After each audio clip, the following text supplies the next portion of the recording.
বলা হচ্ছে আমেরিকান ঘাঁটিতে হামলা হয়েছে, আসলে কিন্তু ক্ষতিগ্রস্ত হচ্ছে কিন্তু মুসলমান। আমাদের লক্ষ লক্ষ শ্রমিক সেখানে কিন্তু কর্ম হারাচ্ছেন, অলরেডি বাঙালি মারা গেছেন। তো আমাদের রপ্তানি বাণিজ্য কিন্তু মুখ থুবড়ে পড়বে। এবং সবচেয়ে সাংঘাতিক হচ্ছে যে হরমুজ প্রণালী যখন আটকায় দেওয়া হলো, তার মানে ওখানে তেল গ্যাস আমদানির একটা বিরাট একটা সংকট সৃষ্টি, যেটার ইম্প্যাক্ট আমাদের বাংলাদেশে পড়বে। না দেখেন, আমাদের বাঙালিরা যারা শ্রমিক হিসেবে সেখানে গিয়েছেন, ইরানে যখন হামলা করলো, ইরান পাল্টা হামলা করলো, আপনার কুয়েত, বাহরাইন, এই সমস্ত মানে আমেরিকান স্বার্থ যেখানে।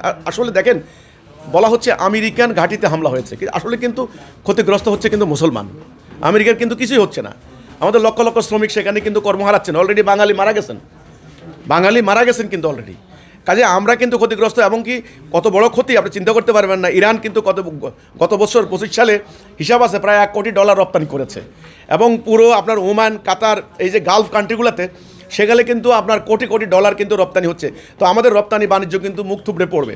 এবং আমাদের প্রায় 60 থেকে 70 লক্ষ শ্রমিক, যেটাকে আমরা বলি মানে বৈদেশিক রেমিটেন্স যোদ্ধা, এরা কিন্তু প্রবাসীরা কিন্তু ম্যাক্সিমাম এই সৌদি আরব, মানে আপনার হলো কাতার, কুয়েত, ওমান, এই সমস্ত জায়গাগুলোতে কর্মরত। তো সেখানে ওনাদের কর্ম হারানোর আশঙ্কা আছে।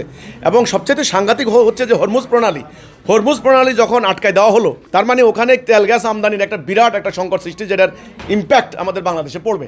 তো কাজে আপনি যেটা বললেন সেখানে আমাদের বিরাট ক্ষতি হবে যদি এই মানে যুদ্ধ দীর্ঘায়িত হয়, বেশি দিন যায়।